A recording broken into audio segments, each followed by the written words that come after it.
मैत्री और विदुर के महाभागवतों के संवाद को सुखदेव जी महाराज परीक्षित को सुना रहे हैं। विजिताश्व को प्रजापालन का कार्य महाराज पृथु के बाद प्राप्त हुआ। किसी समय इन्होंने अपने प्राचीन वरिष्ठों को, प्रचेताओं को प्रजापालन से पूर्व कुछ समय के लिए साधना करने की बात कही। तो ये प्रचेता थे, इन्होंने पिताश्री का आदेश पालन करके उत्तर दिशा की ओर प्रयाण किया। परंतु जो साधना का स्वरूप है इनको अभी ज्ञात तो नहीं था, परंतु सृष्टि अनंत कोटि ब्रह्मांड के परम कारण भगवान हैं, ऐसे भगवान का चिंतन करने की भावना उनकी हुई। पिताश्री की आज्ञा से मार्ग में जा रहे थे, उनको लगा कि इतने समय तक हम संसार के भाव में रहे, भगवान के भाव से युक्त होने का जो मार्ग है कौन हमें प्रदर्शित करेगा। भगवान महादेव जी ने कृपा करके उनको दर्शन दिए। प्रणेमु जात कौतुकाहा। भगवान नीलकंठ महादेव भगवान को देख करके उनके त्रिनेत्रों को ज्ञानमय नेत्रों से उनका प्रसाद सुमुखम वीक्षे, कृपा उनकी प्राप्त हो रही है ये देख करके उन्होंने प्रणाम किया। उनके इस कार्य में प्रवृत्त होने की स्थिति को देख करके महादेव जी ने कहा कि हे प्रचेता गणों, तुमने अपने पिता के आदेश से साधना में प्रवृत्त होने जा रहे हो। तुम पर अनुग्रह करने के लिए ही मैंने तुम्हें दर्शन दिए। अनुग्रह भद्रम वा एवं मे दर्शनम कृतम। इसलिए जिस प्रकार मुझे भगवान के लीला पुरुषोत्तम रूप से अनुराग है, जिस प्रकार भगवान श्री कृष्ण तत्व से मुझे अनुराग है, उनकी आह्लादनी शक्ति में मेरी स्थिति रहती है, उसी प्रकार तुम्हें भी मैं उपदेश करता हूँ। ऐसे भगवान नंदनंदन श्री कृष्ण की साधना करो, आराधना करो। भगवान का मंत्र ओम नमो भगवते वासुदेवाय, द्वादशाक्षर मंत्र का उपदेश दिया। इसको श्रद्धापूर्वक जप करो। निशेष कर्म चापि श्रूयतम तद्वामी। भगवान के इस मंत्र का जाप करते हुए स्तोत्र का पाठ करो। महादेव जी ने स्तोत्र के रूप में भगवान की जो आह्लादनी शक्ति है, स्वरूप शक्ति है, उसकी कृपा से ही तुम भगवान की साधना कर पाओगे। भगवान की स्वरूप शक्ति की कृपा से हमारा भगवान के नाम रूप गुण धाम के चिंतन में मन लगता है।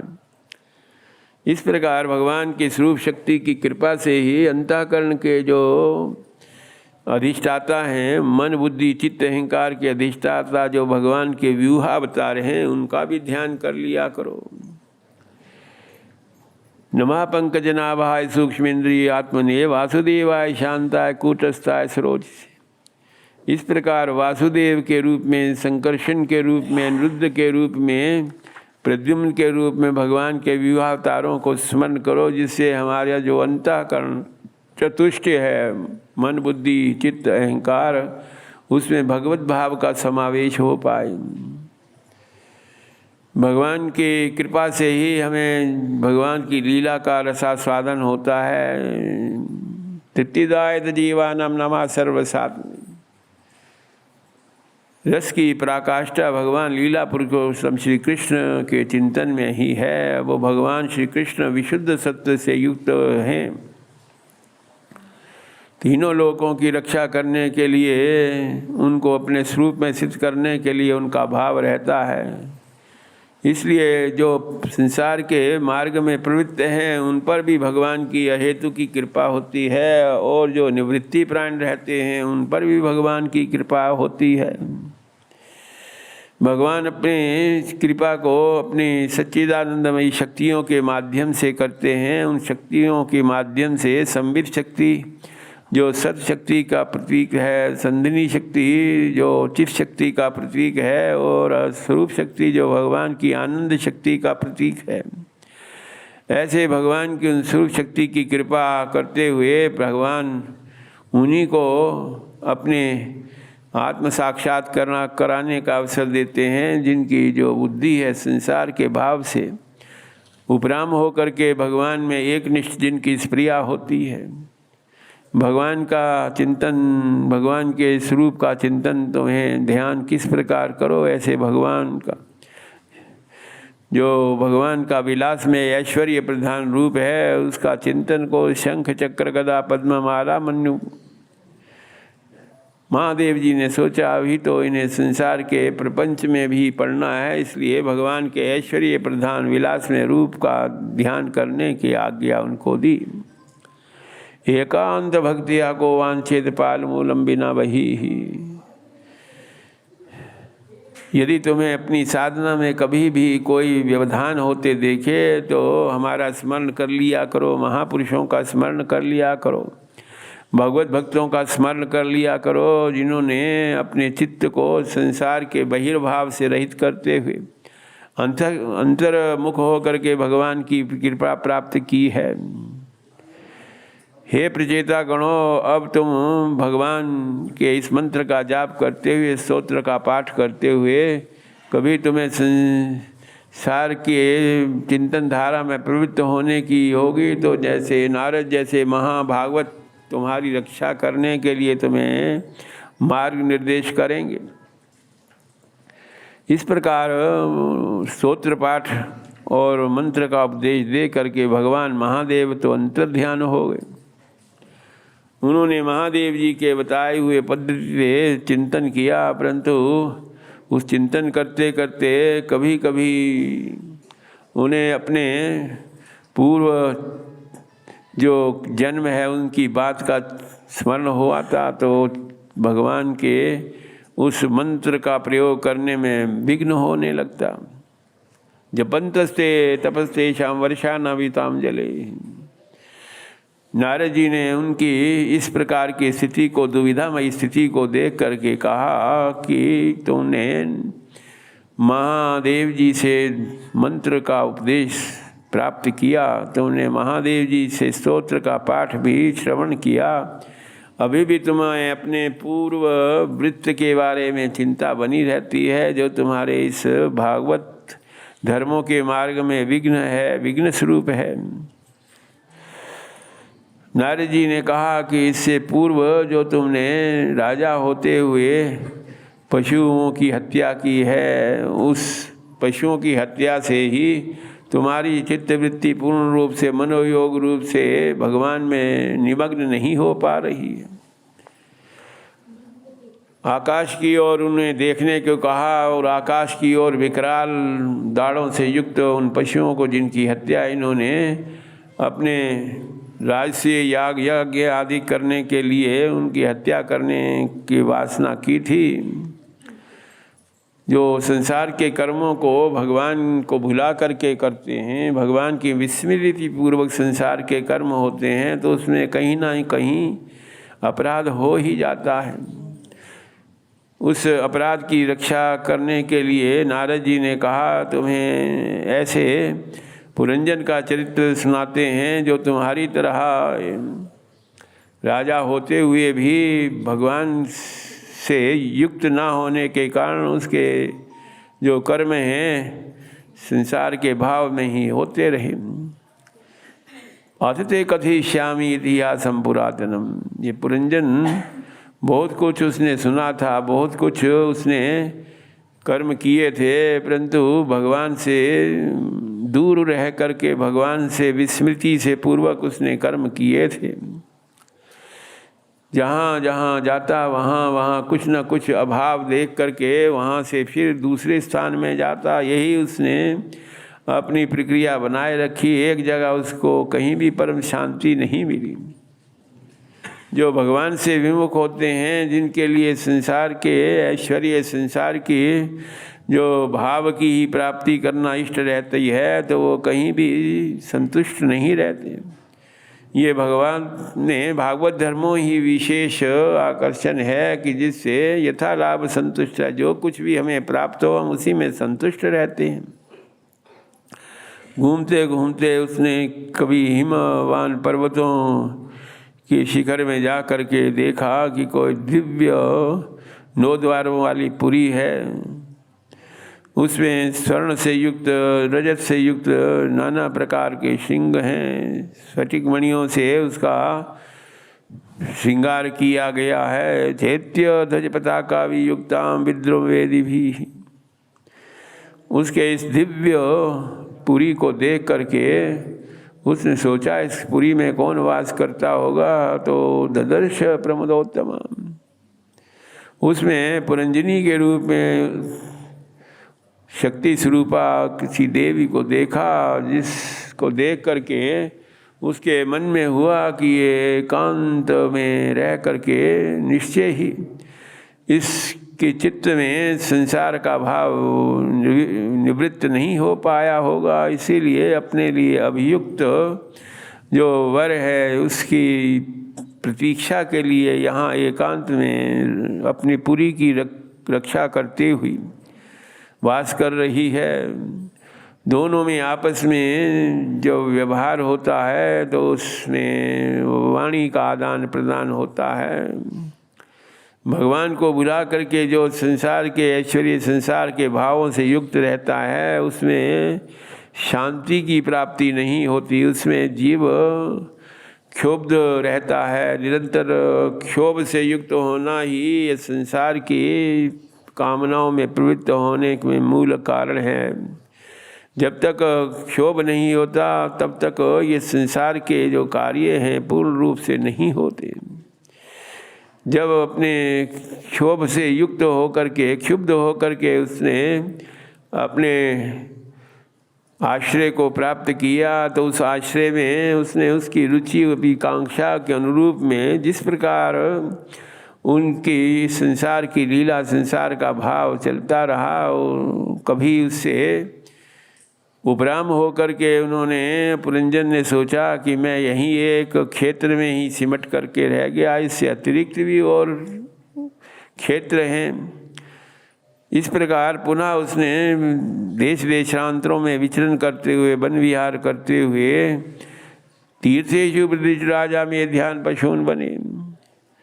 वन में जो मेद्य पशु हैं उनकी हत्या करते हुए, इधर उधर भटकते हुए, जब उसको कहीं शांति नहीं मिली, अपने पूर्व स्वरूप का स्मरण करते हुए पुनः उसी पुरंजनी के धाम में जा कर के उसने अपने इस प्रकार मन की स्थिति को अभिव्यक्त किया कि तुम्हें इतने काल तक मैं भुला करके इधर उधर विचरण करता रहा, कहीं शांति की प्राप्ति नहीं हुई।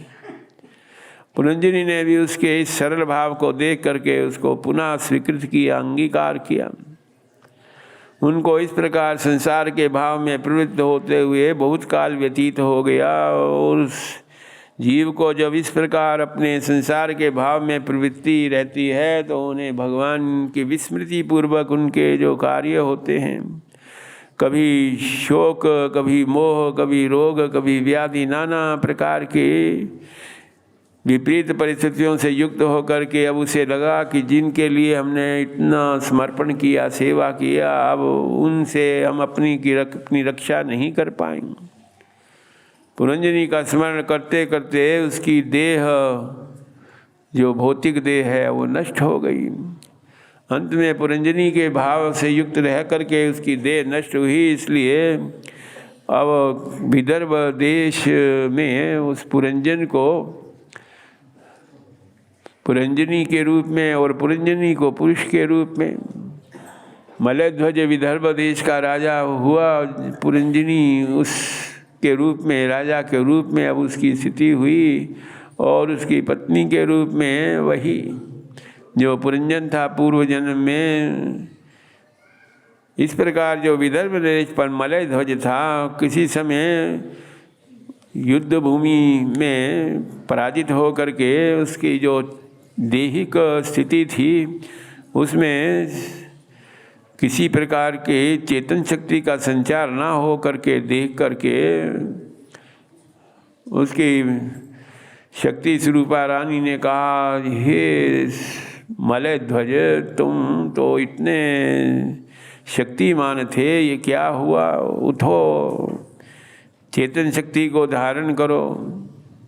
उसको इस प्रकार रुदन करते हुए देख करके कोई महापुरुष आकर कहने लगे, अब इनमें प्राण का संचार तो हो नहीं रहा है जिसके लिए तुम प्रार्थना कर रही हो। काशी तुम कस्यासी को आमशियानो ये से सोचती। ये अब अज्ञान की निद्रा में शयन करने वाले चेतन शक्ति से रहित इस मलयध्वज की तुम कौन हो जो इस प्रकार चिंता कर रही हो।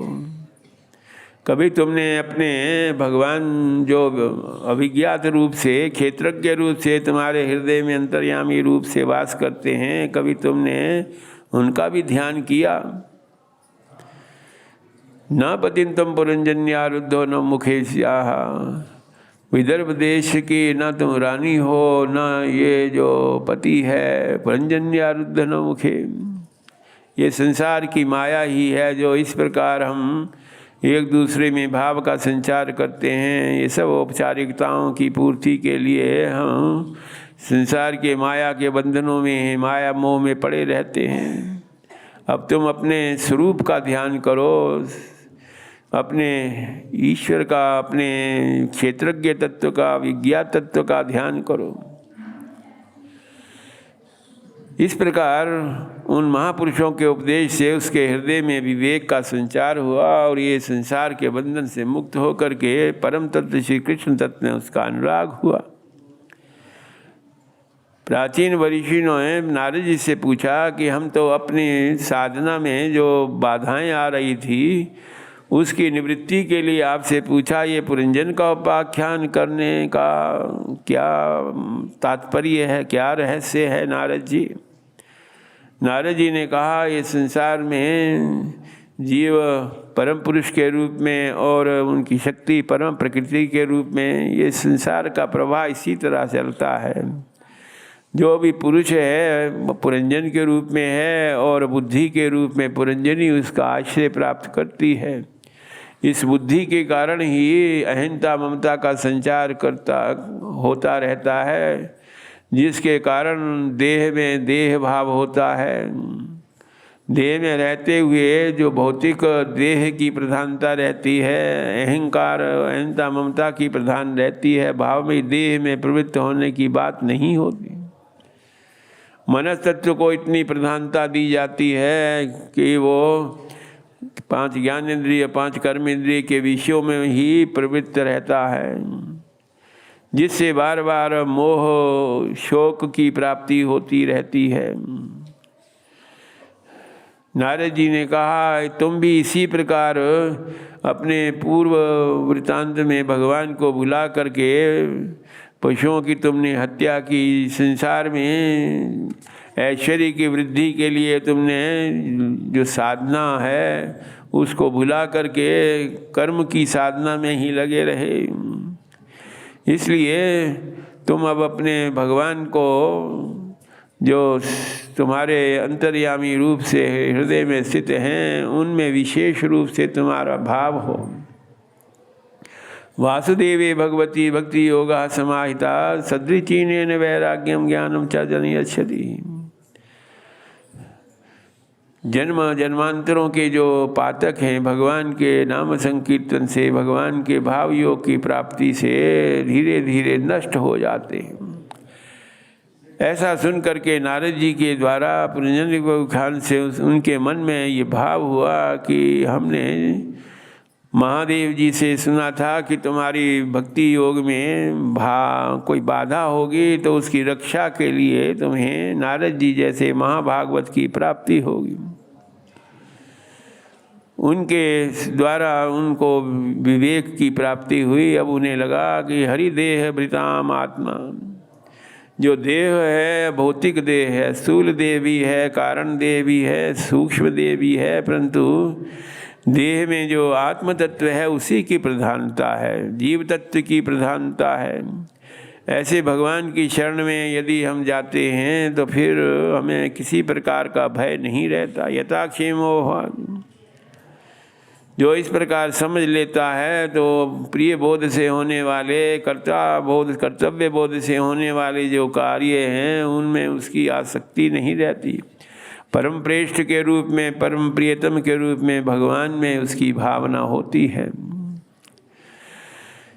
ऐसा नारद जी के मुख से सुन करके उन्होंने अब अपने महादेव जी से जो उनको दीक्षा शिक्षा प्राप्त हुई थी, अब उन्हें ये संसार के चिंतन जो पूर्व जन्मों के कर्मों के अनुसार उनको हो रहे थे, भक्ति में व्यवधान हो रहा था, उससे वो निवृत्ति हो जाती है। उन्हें लगा कि ये मनस्तत्व ही है जो जन्म जन्मांतरों के प्रपंचों का स्मरण करता रहता है, उसके कारण ही जीव विशुद्ध सत्व से युक्त नहीं हो पाता। भूत भविष्यत वर्तमान तीनों कालों की उसे चिंता बनी रहती है। जब तक इस प्रकार मनस्तत्व को, बुद्धि तत्व को भगवान के नाम रूप गुण धाम में नहीं पूर्ण रूप से समर्पित करेगा, तब तक ये काल का प्रभाव बना रहेगा। नेहते हमिति ज्ञानम मृत्यु प्रज्वारयोरपि। इसलिए जो कुछ भी अब हमें स्थिति प्राप्त है, उस स्थिति को प्राप्त करके, यानी भौतिक देह में जो भगवत तत्व की चिंतन है, प्राप्ति है, ये सब सहज रूप से हमें प्राप्ति है। फिर भी नाना प्रकार के विषय वासनाओं का ध्यान करते हुए जो स्वप्न की तरह मिथ्या हैं, अपने जीवन के परम प्रयोजन से वंचित हो जाते हैं। इसलिए देह की प्राप्ति का जो परम प्रयोजन है, जो आनंद तत्व है, कृष्ण तत्व है, उसी में हमारी वृत्तियां लगें, उसी में हमें जो भौतिक देह के विकार हैं, हर्ष है, शोक है, भय है, दुख है, सुख है, भगवान के साथ जब हमारा स्नेह होता है तो ये अंतःकरण की दूषित करने वाली वृत्तियां भी, उसमें भी रह करके हम भगवान के साथ युक्त रह सकते हैं। जब तक भेद बुद्धि रहती है तब तक कर्मों में ही आसक्ति रहती है। जब भेद बुद्धि की निवृत्ति हो जाती है तो ये भव अथवा आवागमन का जो प्रवाह है धीरे धीरे समाप्त हो जाता है। इसलिए हे प्रचेता गणों, तुम सर्वत्र भगवान की भावना करते हुए, चराचर जगत भगवान का स्वरूप देखते हुए सर्वात्म भाव से भगवान की भक्ति करो। भागवत प्रमुख्यो भगवान नारदो हंसयो दीनाम प्रदर्श्य हिम मात्रम सिद्ध लोकम ततो। उनको इस प्रकार उपदेश करके नारद जी सिद्ध लोक में, जहाँ सिद्ध देह को प्राप्त करने वाले, भावमयी देह को प्राप्त करने वाले भक्तजन भगवान की मधुर लीला में, ऐश्वर्य मिश्रित मधुर लीला में सहयोग करते हैं, उस सिद्ध लोक को प्राप्त हुए। नारद जी का उपदेश सुन करके अब उनकी वृत्ति जो थी, तपसा जप यज्ञेन पुरंजनमतोषत, लीला पुरुषोत्तम भगवान श्री कृष्ण को प्रसन्न करने के लिए उन्होंने कठोर साधना की। 10,000 वर्षों तक जब साधना होते होते उन्हें देह की भ्रांति ही, प्रतीति ही नहीं रही। भगवान ने ऐसे भक्तों पर कृपा करने के लिए उनको दर्शन देते हुए कहा, हे प्रचेता गणों, वरम निश्च भद्रम ओयुयम में निपनंदनाः। तुमने एक निष्ठ भाव, एक निष्ठ स्पृहा से संसार के सभी प्रकार के आश्रयों को, अवलंबनों को परित्याग करके मेरे में अपनी चित्त वृत्ति को लगाया है। इसलिए कुछ तुम जो भी अभी तुम्हारे हृदय में भाव हो, उसके लिए तुम वरदान प्राप्त कर लो। भगवान के इस प्रकार कहने से उन्हें लगा कि गृहे विषिताम लोकाम पुंसाम कुशल कर्मणाम, जो भगवान में अपनी चित्त वृत्ति को लगाते हैं, उनके लिए चाहे घर में हो वास अथवा एकांत भगवान के लीला विहार क्षेत्र में वास हो, उनके लिए फिर ये बंधन का कारण नहीं होते संसार के भाव। संसार के भाव में रहते हुए भी शोक मोह आदि द्वंद्वों से वो रहित रहते हैं। प्रचेता गणों ने भगवान की वरदान वाली बात को सुन करके कहा, हे भगवान, नमो नमः क्लेश विनाशनाय। जब आपके दर्शन हो गए तो अब किसी प्रकार का जो उद्वेग होने वाली जो वृत्तियां हैं चित्त में, वो नहीं रह जाती। मनस्तत्व वाणी आपके श्री चरणों में आसक्त रहने के कारण, विशुद्ध सत्य से युक्त होने के कारण, हे भगवान वासुदेव श्री कृष्ण प्रभवे सर्व सांत्वना। अब हमें और कोई गति अथवा कामना की प्राप्ति नहीं रह गई, परंतु फिर भी हमें एक बात तो सोचते हैं कि कभी कभी ये संस्कार रूप में जो विद्या है, वासना है, कर्मों के संस्कार हैं, इसके प्रभाव से यदि हमें कहीं भी देह की प्राप्ति हो तो उस देह की प्राप्ति में महापुरुषों का संग हमें प्राप्त होता रहे, भगवत भक्तों का संग प्राप्त होता रहे। भगवत भक्तों के संग की जो तुलना है न स्वर्ग से की जा सकती है न मोक्ष से की जा सकती है। जहाँ भगवान की लीला कथा सहज रूप से सुनने को मिलता है, जहाँ भगवान की नाम की साधना निरंतर होती रहती है, ऐसे भगवत भक्तों का संग हमें प्राप्त होता रहे। हे भगवान वासुदेव, आपको हमारा नमस्कार है। विशुद्ध सत्वाय तुभ्यम भगवते नमः। भगवान उनको अभीष्ट वर दे करके वहाँ से अंतरित हो जाते हैं।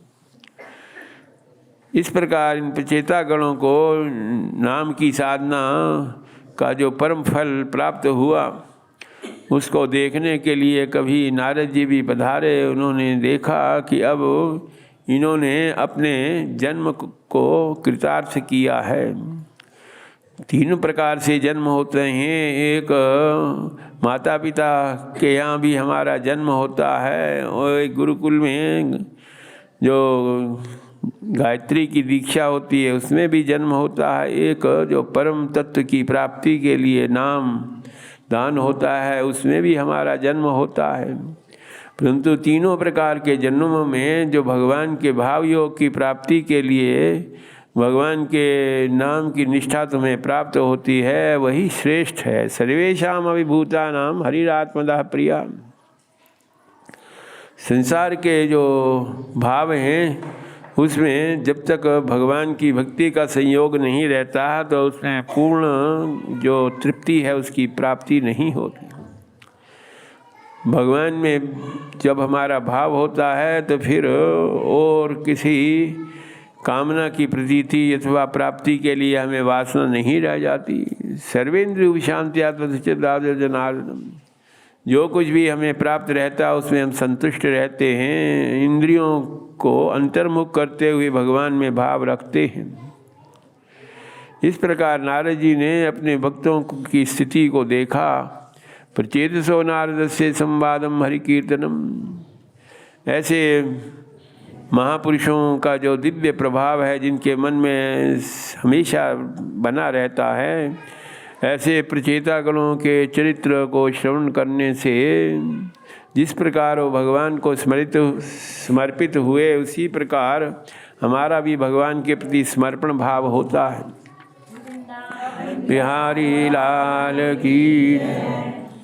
उत्तानपाद और उनके वंश में होने वाले जो भगवत भक्ति से युक्त साधक थे, सिद्ध अवस्था को प्राप्त करने वाले जो भगवान के भक्त हैं, उनकी चर्चा सुना करके राजा परीक्षित पूछते हैं, हे भगवान, जो स्वयंभु मनु के दूसरे पुत्र प्रियव्रत थे, जिनके बारे में हम सुनते हैं कर्मबंधम प्रभावः, संसार के भावों में रहते हुए भी, गृहस्थी के कार्यों को संपादन करते हुए भी वो भगवान में ही उनके भाव में निमग्न रहते।